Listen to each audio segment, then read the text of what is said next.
As you might recall, this was the original gas tank mount kind of cross member that was in the car.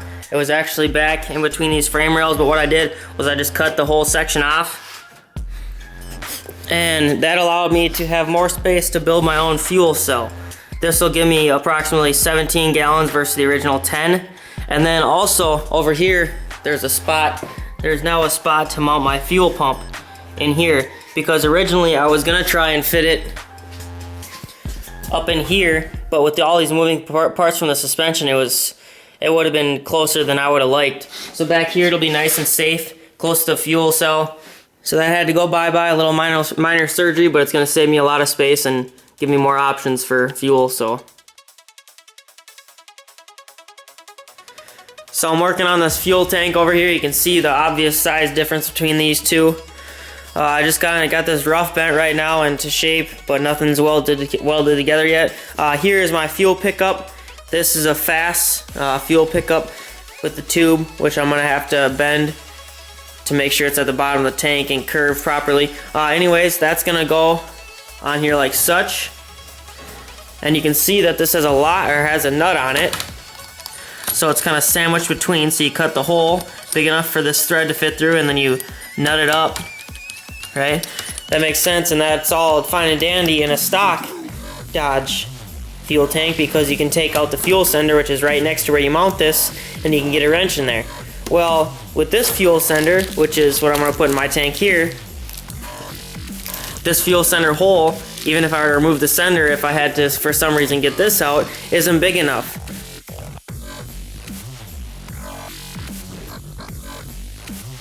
I have to do all this and make all these holes and all the brackets and everything fit. See, here's the bracket for that.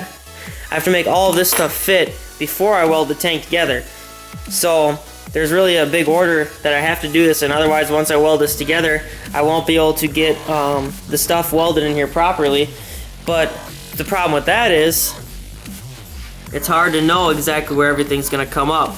So I'm gonna have to take a bunch of measurements to kind of figure everything out. Everything within this car seems like within a half an inch. So really, there's a lot of little details and measurement that has to go on before I can just start throwing stuff together. But that's how it goes. So tonight I'm gonna try and figure this tank out, get everything measured up, mocked up, and go from there.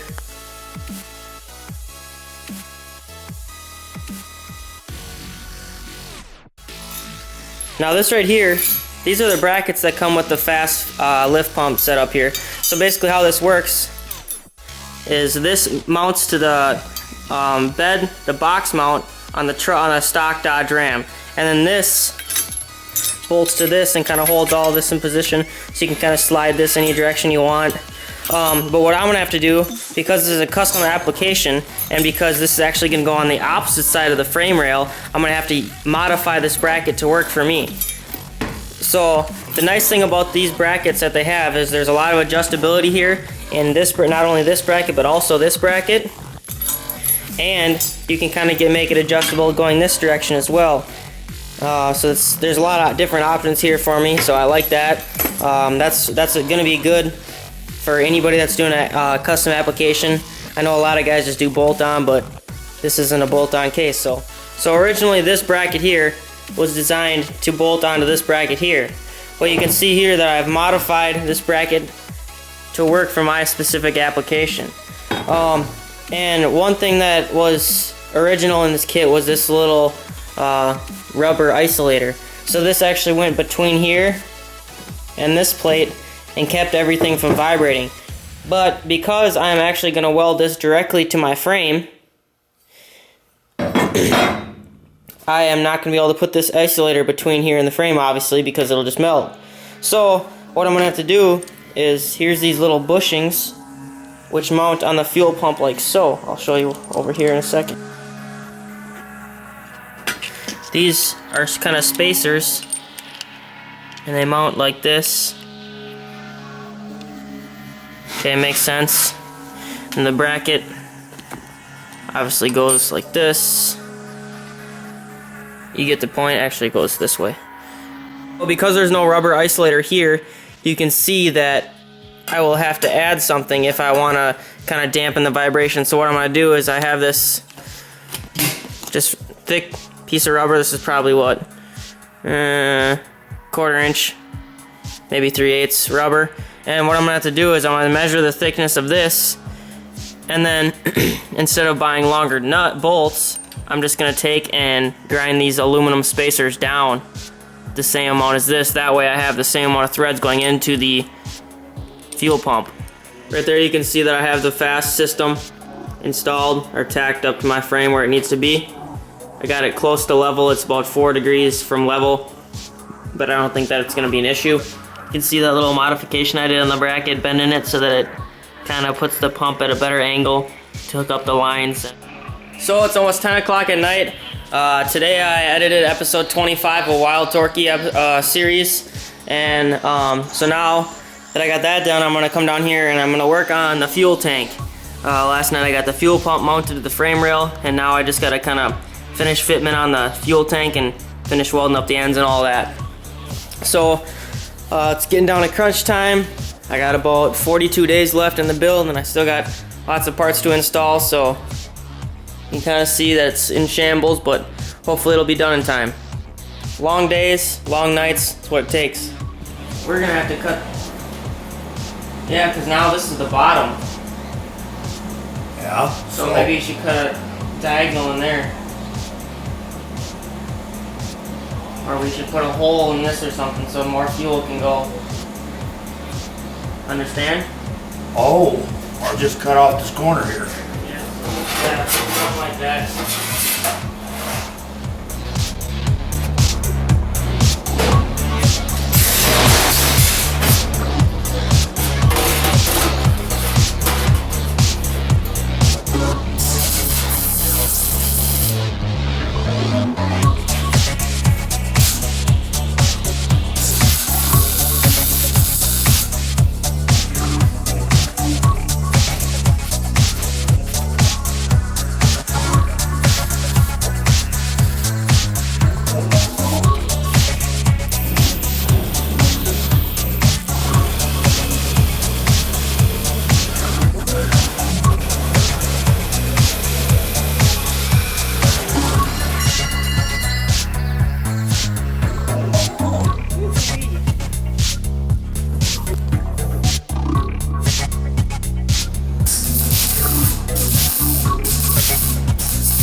Okay. Been working on this fuel tank all day today. I got these edges welded up, and then I ended up adding a sender plate. You can see here that I made a plate that's tapped for the sender on the inside, and then I got a couple skip welds on it. Then I also have another hole right there, and all my interior bracing as well. So the tank is gonna sit in the car kind of like this. So what I got going here is I have the fill neck, have that welded and tested, and it looks to be fine. Just a little visual test with light. I'm not too worried about it. What you can see here is I have these baffles which have a gap on the front. Turn on the light for you guys. Baffles which have a gap in the top, right? And then they have a fuel gap on the bottom. And just a couple little skip welds holding them all together, and this kind of keeps everything in the tank square and stronger. And then I have, because it's all the way hollow down to the bottom, I have those straps holding the bottom up to the baffle. Okay? So right here, I have the hole for my FASS fuel pickup. So basically all I gotta do is take off this nut, Basically it sits like this, except the other way obviously. And then I have my Autometer sender here, which will install like such.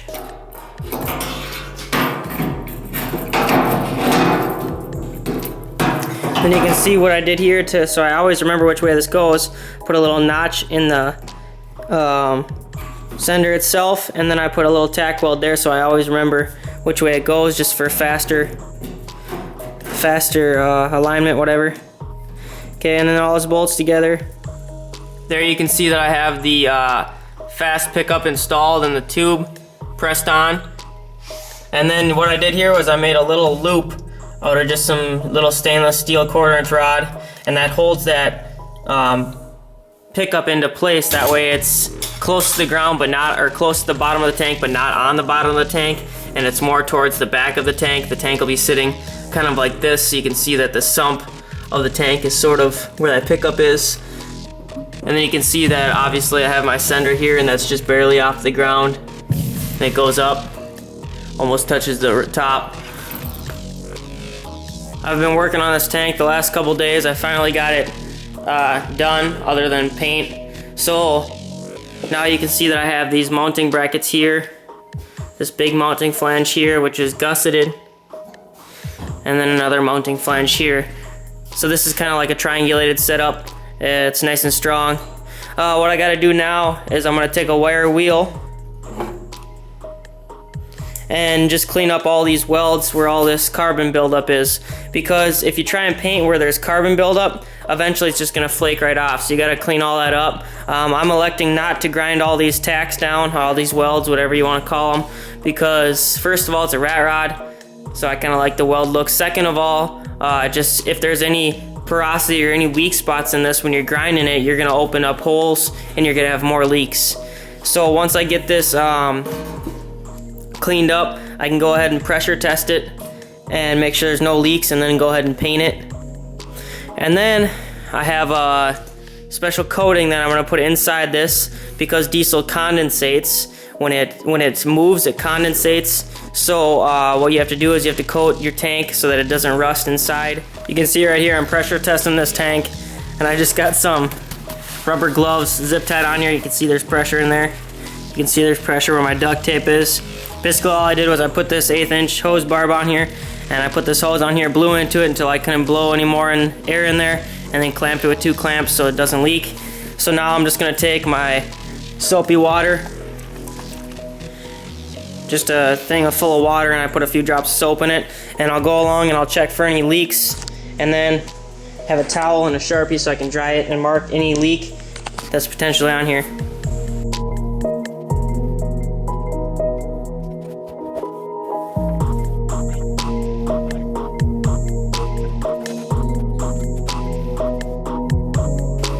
There's one right here, right in this vent hole. 2 right there. Well, that makes me happy to find those, actually.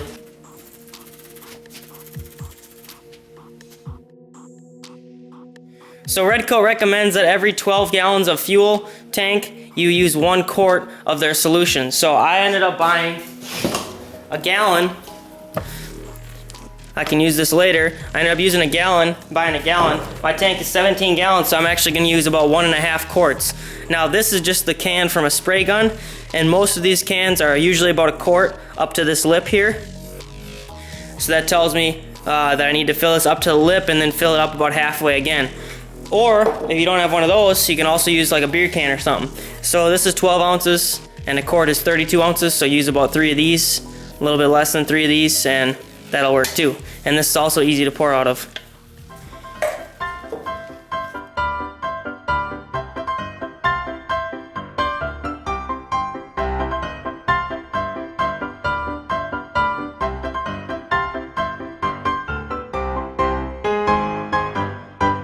See how much of a mess I can make doing this.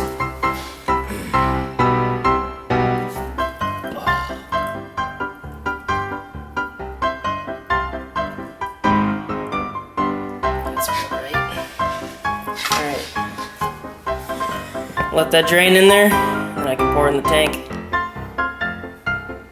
Okay. That's a little bit less than 1 quart. So I'm gonna add about 3/4 more of a quart. Now I'm gonna start sloshing it. Get it down the other direction here.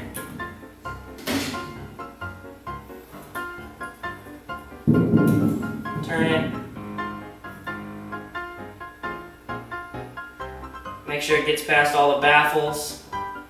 I'm gonna take my time on this part. Want to make sure not to have any puddles in this, so keep moving around, trying to get it as spread out as possible. Now it's kind of hard to tell where it's actually going, but that's alright, you can kind of guess. Okay.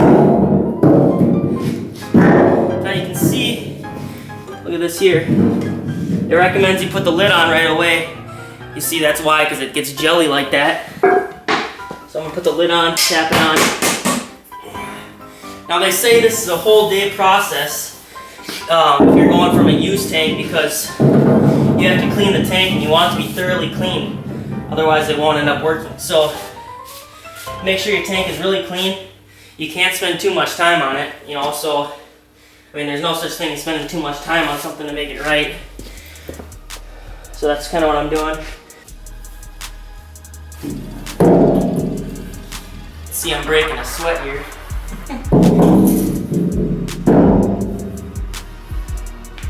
Oh, that is not what I